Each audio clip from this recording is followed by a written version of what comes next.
Hello and welcome to Lesson 7. In this lesson and for the following 2 or 3 lessons, I will discuss examples of manufacture belief. So in this lesson, I will discuss how someone can make you believe that you are attracted to them, even fallen in love with them. The love at first sight cheat.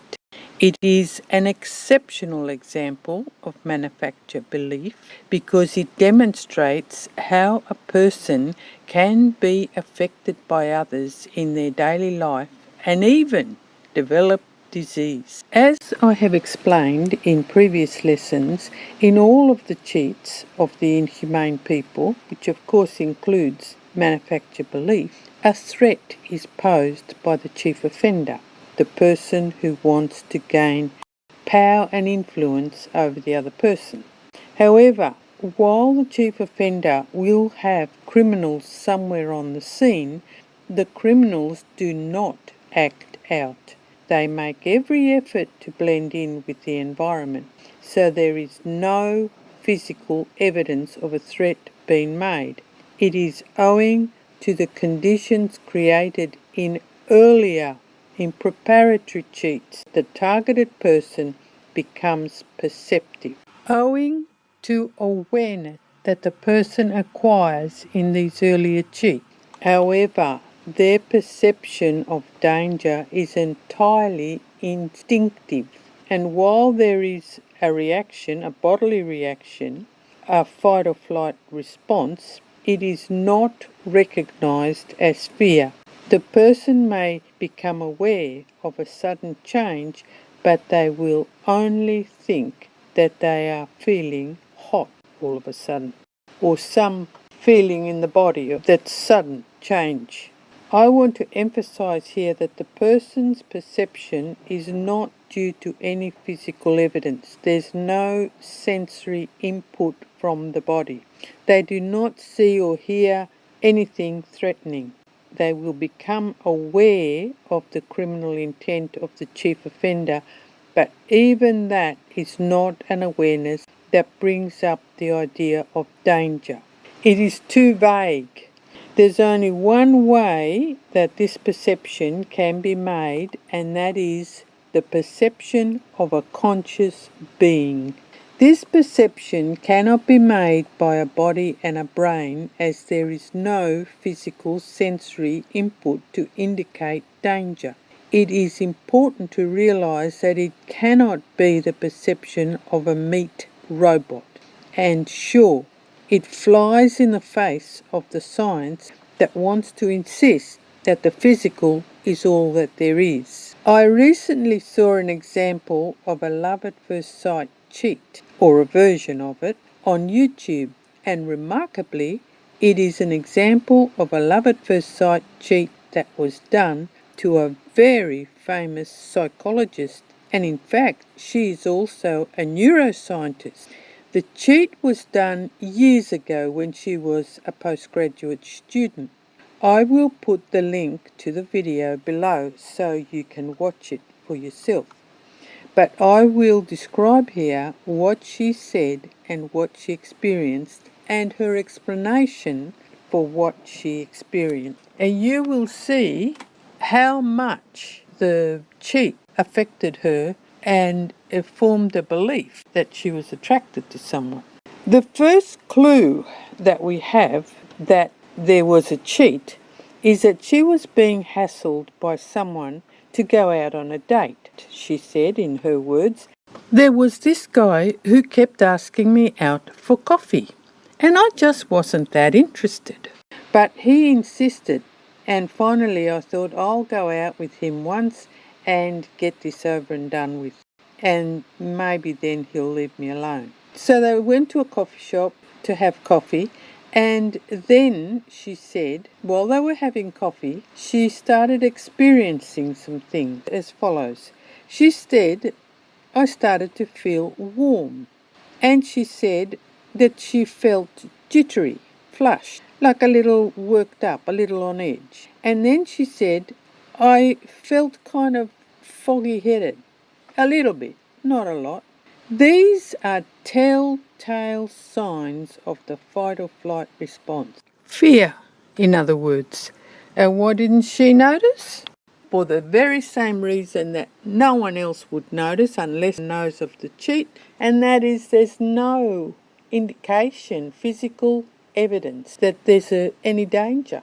She doesn't see or hear anything that would lead her to assess the symptoms that are absolute telltale signs of fight or flight response, because she's expecting to see physical evidence in order to make the assessment. Only someone who knows the cheat and knows that a sudden feeling hot all of a sudden, or jittery, etc., is going to make the connection. Also, she's a scientist, and science will only accept that there is the brain and the body, a meat robot. So no perception outside of sensory perception would be acknowledged. Another clue that it was a cheat, she said, there was a thought. Maybe I'm attracted to this guy. She took this thought to be her own thinking, and she reasoned that she was on a date and maybe she was really interested in this guy. Then she said, he took me home after the coffee and we made plans to see each other again. And here we have another two clues that it was a fight or flight response. She tells us that no sooner had she entered her apartment and put her keys down that she ran to the bathroom and, in her words, said, let's just say, prayed to the porcelain god. In other words, she vomited.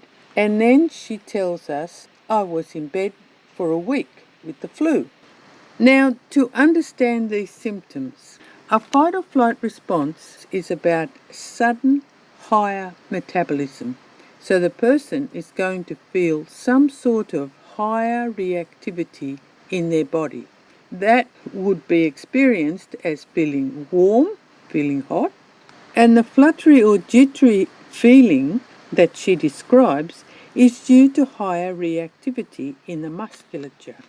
And the foggy-headedness she experienced is a sign of declined cognition, another feature of the fight or flight response. In a fight or flight response, cognition is declined for two reasons. The one is to give priority to sensory and mental perception in order to gather information for subsequent thinking and reasoning, so as to decide what action to take to avoid the danger. And two, priority is given to the musculature for fuel materials. Now, with a fight or flight response, there is also declined digestion and declined immunity with respect to infection. This explains why she urgently vomited anything that was in her stomach straight after she got home. The threat would have been posed in the coffee shop, so why didn't she vomit there? I would say the threat would not have been serious in the coffee shop, as she was not going to be easily influenced to fall head over heels in love with this guy. She may have become suspicious in that case. So I would say the threat may have been increased as he took her home. He drove her home. She was being driven home in a car with a guy who was posing a threat. And that would have been bad enough. But the question I would ask is, did he have a car phone? Car phones were coming into vogue at that time. If he had a car phone, then the danger could have been increased enormously. So she could have been enticed to agree to see him again, but it would mean that her biological system, her body, would have been highly affected, and affected enough for her to urgently vomit. Now, with regard to the flu for a week, she could have easily caught a virus. They would probably have been in the coffee shop for an hour or more, and then there was the drive home. She was without immunity or with very seriously declined immunity all of that time. If she caught a virus, it would explain why she was sick with the flu for a week. But there's another point to be made here. If it was only her own thinking that she had been attracted to the guy while in the coffee shop and wasn't sure, then what followed surely would have reversed her opinion. Having vomited and been sick in bed for a week after the date surely would have made it an overall bad experience, not someone we would like to go out with again. So that she could have been influenced even subsequently. The love at first sight cheat utilizes the same threat as a panic attack cheat. It's the ideas that are different, and that is the manufacture belief, because the person will utilize the ideas to appraise their bodily reactivity, and they are appraising the idea based on the bodily reactivity. So she reasons, I must be interested in this guy because I'm feeling all this experience. In a panic attack, the idea is something terrible could happen. Here in this case, they appraise their bodily reactivities as fear, which is really what it is, but they are relying on the idea. They're using their bodily reactivity in association with the idea. They are praising their bodily reactivity based on the idea.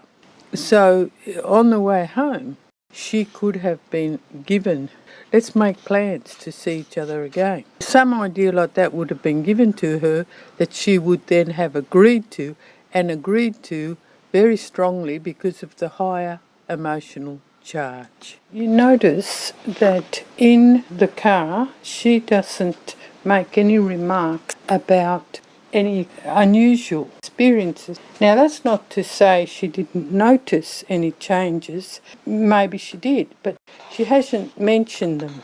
I would say she hasn't noticed them because she's already experiencing higher emotional charge, higher bodily reactivity. So any fluctuations up or down on that isn't going to be really noticeable.